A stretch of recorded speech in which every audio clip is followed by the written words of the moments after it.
is get people to think twice about their relationship with nature right outside their window. So maybe you got a real Christmas tree this year.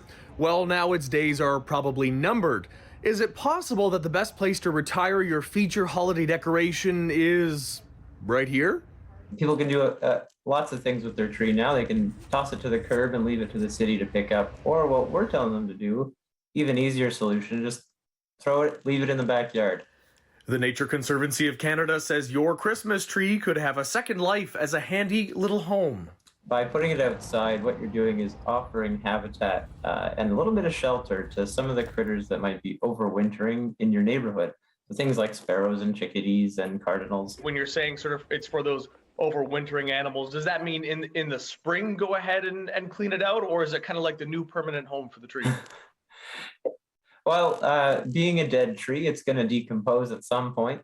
You can decide where you want it to decompose. Come springtime, the needles will likely be gone. Some of the smaller branches too, probably. What you can do with the rest is cut them up and lay them on your garden. That'll help eventually feed the soil there.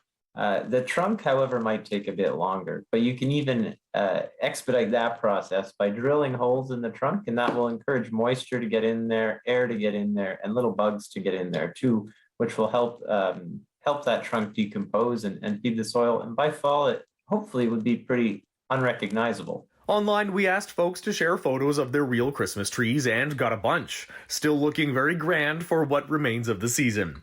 Now, if some of these go to rest out back, will that fly with the city? Yes, but in a joint written statement, Toronto Solid Waste Management and Animal Services say the city cautions that leaving your Christmas tree in your backyard could attract unwanted wildlife to your home. It really depends on your neighborhood and what happens to live there.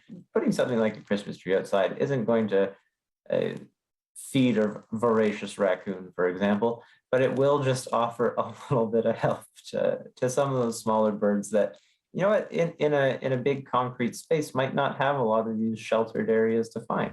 Now, according to the city, as an alternative, you could leave your tree curbside for pickup or drop it off, and a city contractor will turn them into compost, which is then used to feed and nourish soil. Often, so long as you're keeping a tidy yard, that's sort of the main overarching governing principle of a lot of those sorts of bylaws. So if your backyard is still tidy enough, it should be fine. For City News, I'm David Zura.